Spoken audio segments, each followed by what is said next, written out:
बिस्मिल्लाहिर्रहमानिर्रहीम, अस्सलाम वालेकुम। मैं हूं आपके साथ सैयद फवाद ज़ैदी। और चूँकि ऑपरेशन बुनियानुम मरसूस का 1 साल मुकम्मल हो गया है, तो ज़ाहिर है कि हमने ये सोचा कि हम लाहौर में मौजूद हैं और लाहौर में एक बड़ी ज़बरदस्त चीज़ है, आर्मी म्यूज़ियम लाहौर।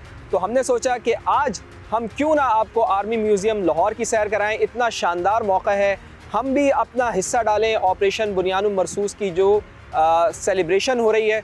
तो आज हमने ये फ़ैसला किया, हम पूरा आपको आर्मी म्यूज़ियम की सैर कराएंगे और दिखाएंगे कि कितनी कुर्बानियाँ हमारी अफ़वाज पाकिस्तान की जानिब से दी गई हैं और शानदार जो उनकी अचीवमेंट्स हैं, आज हम आर्मी म्यूज़ियम के ज़रिए आपके सामने रखें। और जैसे कि फवाद आपने ये बात कही है कि आज हम आर्मी म्यूज़ियम में मौजूद हैं, और ज़ाहिर है लाहौर में रहते हुए कैसे मुमकिन ना था कि हम यहाँ नहीं आते और आप लोगों के लिए यहाँ पर जो यकीनी तौर पर जो कुर्बानियाँ हैं, कुर्बानी की दास्तानें हैं, हम ये कहेंगे भी हैं, अचीवमेंट्स हैं, बिल्कुल। और वो कुछ देर में हम आपको दिखाएंगे उन अचीवमेंट्स पर जिस पर यानी कि उसमें ये है ना शीरीन कि दुश्मन जिन चीज़ों पे नाज करता था वो यहाँ जज्बा तो दुश्मन के पास है नहीं, ये बात तो तय है। हमने ये देख लिया कि मार्का हक में ऑपरेशन बुनियानुम मरसूस में जिस तरह दांत हमने खट्टे किए हैं दुश्मन के, वो जज्बा उनके पास नहीं है। जज्बा है पाकिस्तानी कौम के पास, और वो जज्बे की अक्कासी क्या करता है, वो अचीवमेंट करती हैं जो यहाँ पर दुश्मन के टैंक्स मौजूद हैं, दुश्मन के हथियार मौजूद हैं जो हमने उनसे छीने हैं,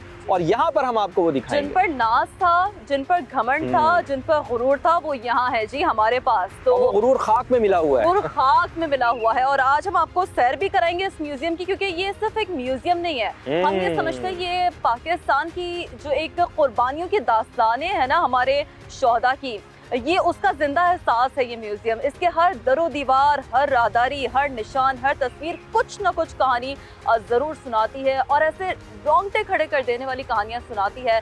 वो रोंगटे खड़े कर देने का मकसद यकीनी तौर पर ये होता है कि हम फ़ख्र महसूस करते हैं, यकीनी तौर पर हमारे पास पाक फौज है, हम फ़ख्र महसूस करते हैं हमारे पास इतनी ताकतवर लीडरशिप है, शानदार फौज है, अब जिसकी यकीनी तौर पर जिसकी तारीफें सिर्फ हम नहीं कर रहे, अब तो आलमी दुनिया इसकी तारीफें कर रही है। अमेरिकी सदर डोनाल्ड ट्रंप जी हाँ, बिल्कुल तारीफें तो चलती रहेंगी। हम चले जल्दी से आपको दिखाते हैं, सैर करवाते हैं आर्मी म्यूजियम। आर्मी म्यूजियम की सैर कराते हैं, चूँकि यहाँ पर जो हथियार मौजूद हैं, यहाँ पर जो आपको अब हम थोड़ी देर में दिखाएंगे, यहाँ पर मौजूद हथियार, यहाँ की गैलरीज और बहुत सी ऐसी चीज़ें, और इसके ऊपर बात करने के लिए कि यहाँ पर कितने हथियार मौजूद हैं, उनकी सिग्निफिकेंस क्या है, ब्रिगेडियर रिटायर्ड नादिर मीर साहब हमारे साथ मौजूद हैं, डिफेंस एनालिस्ट हैं। ब्रिगेडियर साहब बहुत बहुत शुक्रिया फर्स्ट ऑफ ऑल आपके वक्त के लिए। समा टीवी में आपको खुशामदीद कहते हैं। सबसे पहले तो ब्रिगेडियर साहब आपको भी बहुत मुबारक, पूरी कौम को भी बहुत मुबारक कि जिस तरह से मार्का हक में हमने कामयाबी के झंडे गाड़े हैं, तो हम सब का सर फ़ख्र से बुलंद हुआ है। सबसे पहले आपके जज्बात, फिर हम आपसे तफसीली गुफ्तगू करेंगे आर्मी म्यूज़ियम के हवाले से। आप सबको मार्का हक मुबारक हो, because this is another defence day of Pakistan. आप 6 सितंबर मनाते हैं, एक और दिन भी आ गया जिस पे आपने बड़ी कामयाबी से अपने से बड़े दुश्मन को ना सिर्फ हराया, बल्कि उसकी दुनिया में बेइज्जती हुई, उसका जियोपॉलिटिकल स्टेचर नीचे चला गया, आपका ऊपर आ गया। और वो सारी तफसील तो अब अलग बात होगी। Right now as you can see we are standing at the Lahore museum which is the army military museum. This is a wonderful place, क्योंकि अगर आप देखें, you just look around before you step inside, तो you will see that it is hosting all the military equipment, सारा जो जंग का सामान है और तारीखी जिसने पाकिस्तान का दिफा किया, और ना सिर्फ पाकिस्तान का बल्कि कुछ चीज़ें तो आपको पहले की भी नजर आएंगी। मिलिट्री म्यूजियम है, और इधर आप देख लें तो आपको यहाँ हमारे टैंक भी नजर आएंगे, एंटी एयरक्राफ्ट गन्स भी नजर आएंगी, ये आर्टिलरी गन्स हैं जिनका आप सुनते रहे हैं मुख्तलिफ टाइम्स पे, और बाकी बहुत सा इक्विपमेंट आपको नजर आएगा। ये तो बिल्कुल नाज़िर साहब हमारा फ़ख्र है, लेकिन ये बात तो दुरुस्त है कि चूँकि मार्का हक की कामयाबी को अब चूँकि 1 साल मुकम्मल हुआ है, और हमने ये चीज़ देखी है कि जंगें ये इस मार्का हक के बाद अब साबित हो गया है कि जंगें इस साजो सामान से सिर्फ नहीं लड़ी जा सकती, बल्कि इनके साथ जो जज्बा होता है, जो जुनून होता है, जो हौसला होता है, जंगें उनसे लड़ी जाती है। बिल्कुल। और पाकिस्तान की आर्म्ड फोर्सेस का जो जोश है, जो स्पिरिट ऑफ सैक्रिफाइस है, जो लड़ने की काबिलियत है, और इसके अंदर द विल टू बैटल, लड़ने का जो जोश आपने कहा, सबसे इंपॉर्टेंट बैटल विनिंग फैक्टर, लड़ाई में सबसे इंपॉर्टेंट फैक्टर यही होता है। और इसके अलावा जो आपने बहुत अच्छी बात कही कि खाली असले से जंग नहीं होती या खाली इक्विपमेंट से जंग नहीं होती, तो इसको कहते हैं शिरीन, इसको कहते हैं mix of man and machine. ये जो इक्विपमेंट नजर आ रहा है, या आप और देखेंगे, और दूसरी तरफ आपने इंडिया के टैंक भी देखे जो पकड़े हुए हैं, वो भी आ जाएंगे, और बाकी इक्विपमेंट भी। तो ये जो इक्विपमेंट है, जो असला है, इसको इस्तेमाल करने वाला, कहते हैं ना मैन बिहाइंड द गन, तो it is the mix of man and machine के किस तरीके से आप असले को अच्छे तरीके से टैक्टिकली इस्तेमाल कर सकते हैं। ब्रिगेडियर साहब, हमने इस जंग में ख़ास तौर पे मार्का हक में ऑपरेशन बुनियानुम मरसूस में ये विटनेस भी की है। बहुत अच्छी आपने बात की कि ये सिर्फ हथियारों से जंगें नहीं लड़ी जाती, बल्कि इनको इस्तेमाल करने वाला भी तो होना चाहिए। और इसकी सबसे बड़ी मिसाल आज अगर हम देना चाहें तो वो रफ़ाएल तैयारे हैं जी। जो उनमें किसी किस्म की कोई खामी नहीं है, ये बात तो तय है, लेकिन जो उनको चलाने वाले हैं, खामी उनके अंदर मौजूद है। ब्रिगेडियर साहब, उनमें इंडिया की एयरफोर्स के पायलट्स में या उनके एयर सिस्टम में जो खामी है या नहीं है, दैट इज़ डिबेटेबल।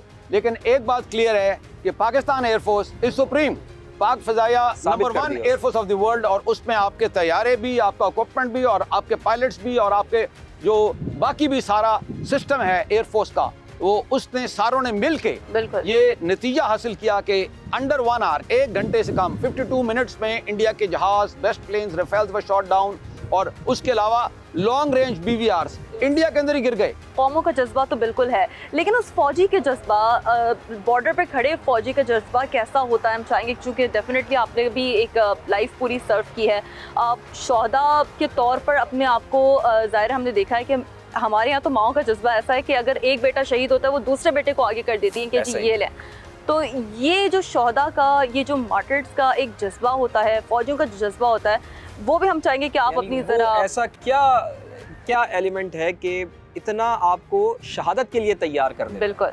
पाकिस्तान के अंदर आपने कहा महाज पे यानी बॉर्डर्स पे तो पाकिस्तान लड़ता रहा है, इंडिया के बॉर्डर पे अफगानिस्तान से दहशतगर्दी हुई, लेकिन पाकिस्तान के खिलाफ एक दहशतगर्दी की जंग भी चल रही है। आप ये देखिए कितने हमारे यंग ऑफिसर्स, हमारे सोल्जर्स, हमारे सिविलियंस, हमारे कितने लोग शहीद हुए हैं, और दुश्मन ने जितनी मर्जी कोशिश कर ली उसका असर कोई भी नहीं हो सका, और पाकिस्तान कायम है और हमेशा के लिए कायम है, और ना सिर्फ कायम है, it is rising, Pakistan is going to rise इंशाल्लाह। और आप ये देखें कि ये जो आप बात कर रही हैं, ये जोश जो है, ये सिर्फ किसी एक सिंगल फैक्टर का नतीजा नहीं है।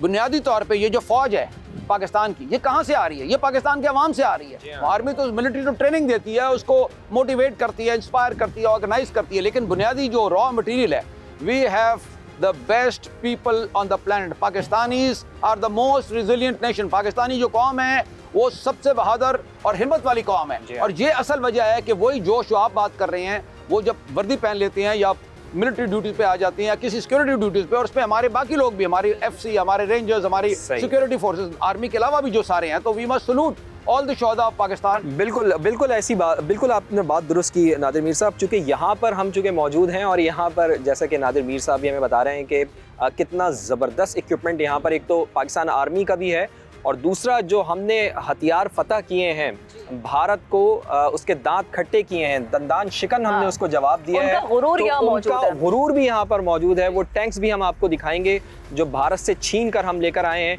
कोशिश उसने की थी, नापाक जिसारत की थी, लेकिन उस नापाक जिसारत को हमने अपने अज़्म से, हमने अपने हौसले से, और हमने अल्लाह की दी हुई ताकत से उसको नाकाम बना दिया। तो ब्रिगेडियर नादिर मीर साहब हमारे साथ मौजूद ही हैं। एक ब्रेक लेते हैं, और ब्रेक के बाद आपने कहीं नहीं जाना, हमारे साथ ही रहना है।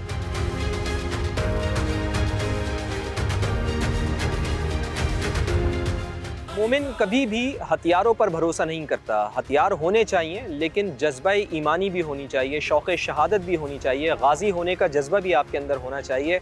और जनाब, ये है भारत का गुरूर, जिसका सिर्फ़ और सिर्फ भरोसा इन हथियारों के ऊपर है। और आज ये टैंक्स, ये फौलादी टैंक जो भारत के जबड़े से खींच कर हम लेकर आए हैं, ब्रिगेडियर रिटायर्ड नादिर मीर साहब भी हमें पूरी हिस्ट्री बता रहे हैं। तो ब्रिगेडियर साहब, मैं चाहूँगा कि हमारे देखने वालों को, हमारी पाकिस्तानी कौम को, हमारी नेशन को बताएं कि ये कितनी बड़ी कामयाबी है, और वाकई इससे बड़ी कामयाबी तो कोई हो ही नहीं सकती। क्योंकि मैं आपको बता रहा हूँ कि मेरे अपने जज्बात इतने ज़्यादा बुलंद हैं इसको देखकर। माशाल्लाह, बच्चे जब यहाँ पर आके विजिट करते हैं और जब देखते हैं कि ये वो कामयाबियाँ हैं जो पाक फौज ने समेटी है, और ये वो गुरूर है भारत का जो यहाँ पड़ा है, ये देख रहे हैं हमारे अक़ब में, ये है भारत का गुरूर। तो हम चाहेंगे ब्रिगेडियर साहब थोड़ी आप रोशनी तो डालें। कब हमने इनको फतह किया? जी, आप आर्मी म्यूजियम लाहौर में हैं, और आपने बाकी इक्विपमेंट भी देखा जिसकी आप बात कर रहे हैं। आपको पता है 65 की वॉर पहले जो इंडिया की हुई, और उस पर एक बहुत बड़ी टैंक बैटल हुई थी जिसका नाम था चुविंडा की टैंक, जो आपने लोगों ने पढ़ा, स्कूल में, फिल्म में देखी, कहानी भी सुनी। तो चुविंडा की टैंक बैटल में बहुत बड़ी मशहूर वो पूना हॉर्स थी इंडिया की रेजिमेंट, उसके सीओ का टैंक ये खड़ा हुआ है ओह ग्रेट, उनकी रेजिमेंट का। और वो वहाँ था जहाँ इंडिया का आर्मर डिवीजन आया था, जिसको पाकिस्तान की फ़ौज ने और हमारी आर्मर रेजिमेंट्स ने और हमारी एयरफोर्स ने, हमारी तोपखाने ने, एसपी अटली और सब ने मिल के उसको इंडिया को ना सिर्फ रोक दिया, हरा दिया, और जिस तरह आपने कहा गुरूर तोड़ दिया। और गुरूर खाली नहीं तोड़ा, इक्विपमेंट भी उनका कैप्चर हुआ, ये हुआ। उनका सीओ भी था, वो उसमें मर गया था। उसका ये टैंक जो पहला वाला है उसका खड़ा है। ये 65 की वॉर के चिवंडा के टैंक्स के जो हैं सेंचुरियन टैंक्स, जो ब्रिटिश टैंक्स होते थे, जो इंडियन आर्मी में थे उस वक्त, 65 की बात है तो उस ज़माने की, तो ये वो है। और इसी तरह आप ये देखते हैं, ये T-54 टैंक है, उसमें इंडिया का झंडा भी लगा हुआ है। ये 71 की वॉर में जो पकड़े गए जो टैंक इंडिया के, और भी है। ये तो सिर्फ क्योंकि म्यूजियम है तो सारे तो नहीं ना रखने आपने, तो एक नमूना या आपने एक मॉडल या you have to show something symbolic, exactly. इसी तरह और इक्विपमेंट भी है। आप देखेंगे वो आगे आपको अफगानिस्तान का आपको अटैक हेलीकॉप्टर नजर आ रहा है, जिसको हाइंड कहते हैं, वो वाला।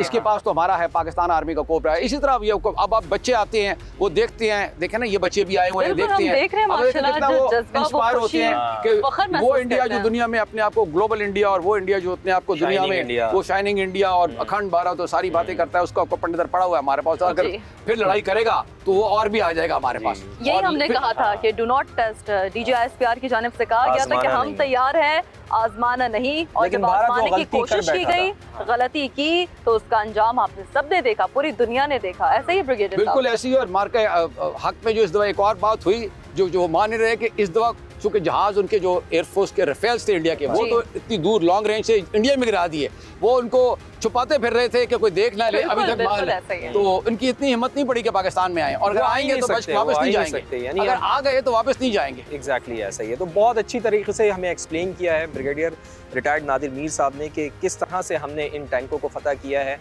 किस तरह से हमने इन हथियारों को फतह किया है, और भी बहुत सी चीज़ें हैं आपको दिखाने के लिए इस आर्मी म्यूजियम में।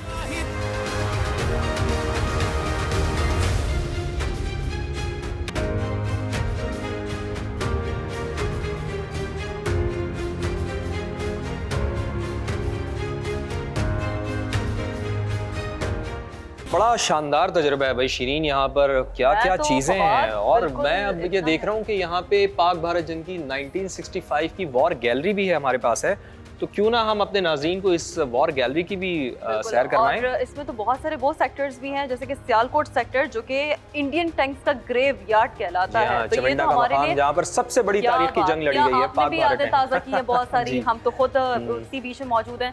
एंड हमारे पास माशाल्लाह, मैं चाहूँगी कि आप भी जी मोहम्मद बिलाल साहब, सबसे पहले तो हम सबको मार्का हक ऑपरेशन बुनियाद महसूस की आपको भी मुबारकबाद देते हैं। और जी बहुत शुक्रिया। 1965 की ये वॉर गैलरी है जहाँ पर हम देख रहे हैं कि जो भारत के दांतों से हमने छीन कर, जो उसके जबड़े से निकाल कर हम उसके हथियार लेकर आए, जिसके ऊपर वो बहुत फख्र करते हैं, उसके बारे में बताएं। और इस गैलरी में ओवरऑल क्या है, ज़रा हमारे नाज़रीन को बताइए। जी अस्सलाम वालेकुम। बेसिकली 1965 वॉर गैलरी में हमने यहाँ दिखाया कि 3 सेक्टर्स, एज यू नो 6 सितंबर को हम अपना डिफेंस डे मनाते हैं। तो हमने अपना पाकिस्तान का जो डिफेंस किया है ख़ास तौर पे इन 3 सेक्टर्स पे। सबसे पहला हमारे पास लाहौर सेक्टर मौजूद है, फिर खेम करन सेक्टर जो कि बहुत एक इम्पोर्टेंट सेक्टर था। Basically this is opposite to Kasur, and there we have the third of our sector. हम चलते भी जाएं और उस जी बात भी जैसे ये लाहौर सेक्टर है, जी जी लाहौर सेक्टर जिसकी आपने बात की है। यहाँ हमने कुछ ऑपरेशनल मैप्स बनाए हैं सर, बेसिकली ये शो करने के लिए, दिखाने के लिए कि एक ले मैन को हम समझा सकें इन डिफरेंट कलर्स के ज़रिए कि किस तरह लाहौर सेक्टर के ऊपर हमला होता है। हमारी ये red belongs to Indian army and green belongs to Pakistan army. So ये हमारा ओरिजिनल जो इंटरनेशनल बॉर्डर है, this is but they crossed the border, but there we had another border which is BRB canal. So we इसका हमने defence किया, BRB canal से आगे नहीं आने दिया। सर BRB canal के ज़रिए हमने लाहौर का डिफेंस किया। बेसिकली हमने अपने ब्रिजेस खुद ही इसको डिस्ट्रॉय कर दिया, और कई जगह पे हमने आर्टिफिशियल ब्रिजेस बनाए ताकि हम मज़ीद फोर्स को लाहौर में अंडर से बनाए। आपकी बात से मुझे ये चीज़ याद आ रही है कि स्ट्रैटेजी बहुत मैटर करती है।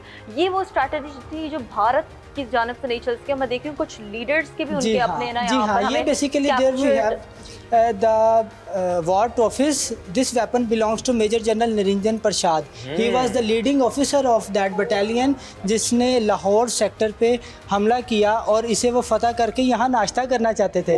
So उनका ये वो अपना वेपन यहाँ छोड़ के भागने पे मजबूर हुए और उनका वेपन हमने 26 नंबर डिस्प्ले देख पे लीजिए। दिखाया। अगर आप भारत से हैं तो देखें कि आपकी लीडरशिप जो सोचती थी कि यहाँ पर आके वो नाश्ता करेंगे, तो कैसा हमने उनको नाश्ता करवाया, उनके हथियार ही हमने छीन लिए। चाय पिलाई थी, आपको याद होगा, fantastic T, the T is very fantastic. So we know कि हमने नाश्ता किस तरह सर्व करना है और टी हमने किस तरह सर्व करना है। आपको भूलने दें। अच्छा ये क्या है, मैं चाहूंगा कि जरा इसके बारे में These are बताएं। basically different weapons जो कि यूटिलाइज किए गए हैं 1965 की वॉर में। This is a mortar. Mortar basically use किया जाता है माउंटेनियस रीजन्स में, क्योंकि इसका गोला पहले ऊपर जाता है फिर वहाँ से नीचे आता है, तो ये एक स्ट्रेटजी होती है लाइक दिस।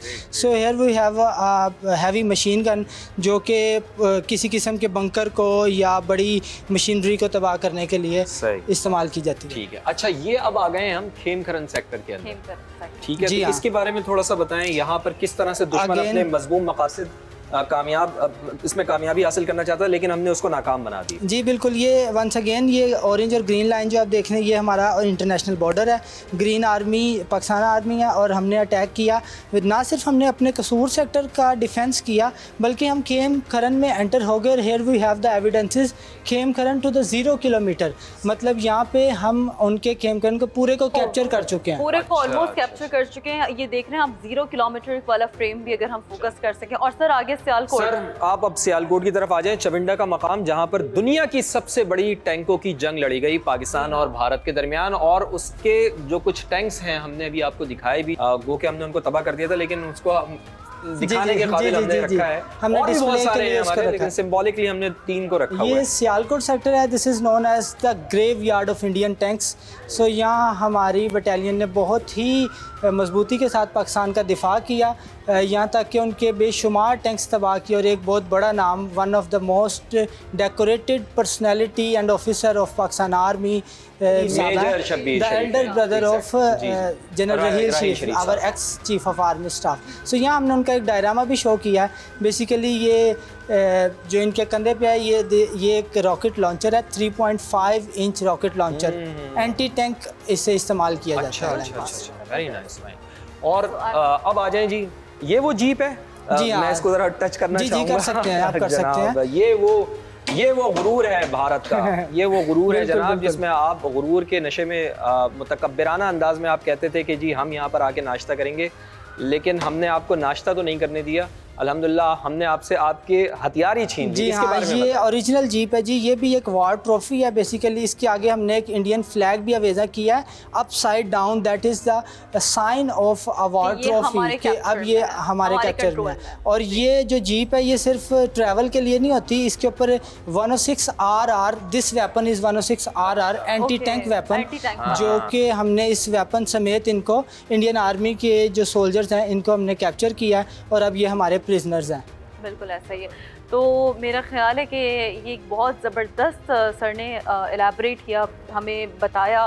कहते हैं ना कि वैसे तो बहुत कुछ है, इतनी कुर्बानी की दास्तानें हैं बताने को कि अगर शायद हम कहना शुरू करें तो प्रोग्राम का वक्त ख़त्म हो जाएगा। अच्छा फवाद, चूँकि हम मार्का हक की बात कर रहे हैं, तो जैसे कि कहते हैं ना कि जंगें सिर्फ साजो सामान की मौजूदगी से नहीं, spirit of sacrifice, spirit of जो लीडरशिप है और जिस राहदारी को अभी हम क्रॉस करते हुए जा रहे हैं, स्पिरिट ऑफ लीडरशिप आप देख रहे हैं यहाँ पर बखूबी तौर पर नुमाया है। मैं चाहूँगी कि ज़रा आप जी हाँ, field marshal Mohammad Ayub Khan, general Yahya Khan, general Tikka Khan, general Mohammad Ziaul हक शहीद, जनरल मिर्ज़ा असलम बेग, यहाँ पर हमें सारी ही लीडरशिप दिखाई दे रही है आर्मी की, जिन जिन लोगों ने सर्व किया है आर्मी में as a chief of army staff, general Pervez Musharraf, general Raheel Sharif, general Ashfaq Pervez Kayani और जनरल कमर जावेद बाजवा। और अब हम पहुँच चुके हैं बिल्कुल अपने हीरो ऑफ द मार्का, hero for everyone, for everyone, हमारा एग्जैक्टली। फख्र हम महसूस हमारी करते हैं आन, कि हमारी शान फील्ड मार्शल हाफिज़ सैयद आसिम मुनीर के, जिनकी लीडरशिप की वजह से, जिनकी क़यादत की वजह से आज हम दुनिया में सर फ़ख्र से बुलंद करते हुए, सर उठाकर हम जी रहे हैं। और जहाँ जहाँ पाकिस्तानी आज मौजूद है, चाहे दुनिया के किसी भी हिस्से में वो मौजूद है, आज वो फ़ख्र से अपना सर बुलंद करके वो जी रहा है। और ख़ास तौर पर हमने ये देखा कि जब ऑपरेशन बुनियानुल मरसूस के बाद, मार्का हक़ के बाद पाकिस्तान को एक नई शनाख्त मिली है। ना सिर्फ हमें अस्करी कामयाबी मिली है, बल्कि इसके साथ साथ जो आलमी महाज पर हम सिफारती कामयाबियां हासिल कर रहे हैं, वो भी किसी से ढकी छुपी नहीं है। रोल रहा है माशाल्लाह फील्ड मार्शल सैयद आसिम मुनीर का मिलिट्री डिप्लोमेसी के तनाज़ुर में। हम सब ने देखा अमेरिका ईरान जंग में जो पाकिस्तान का एक नुमाया किरदार रहा है, तो बहुत ही दुरुस्त होगा ये बात कहना, अमरीकी सदर कहते हैं ना, he is a great great personality. तो मार्का हक़ की कामयाबी को चूँकि यानी वो कहते हैं कि माय फेवरेट फील्ड मार्शल, हम कहते हैं कि पूरी कौम के फेवरेट फील्ड मार्शल हैं सैयद आसिम मुनीर। हम उनको खिराज तहसीन पेश करते हैं, सलाम पेश करते हैं। और मेरा ख्याल है कि चूँकि वक्त भी अब हमारा प्रोग्राम का ख़त्म हुआ चाहता है, तो अब हम इजाज़त भी ले लेते हैं। दोहरा देते हैं जो फील्ड मार्शल साहब भी कहते हैं, और आज हम फील्ड मार्शल साहब आपके साथ बावाज़े बुलंद ये नारा लगाएंगे कि पाकिस्तान हमेशा जिंदाबाद।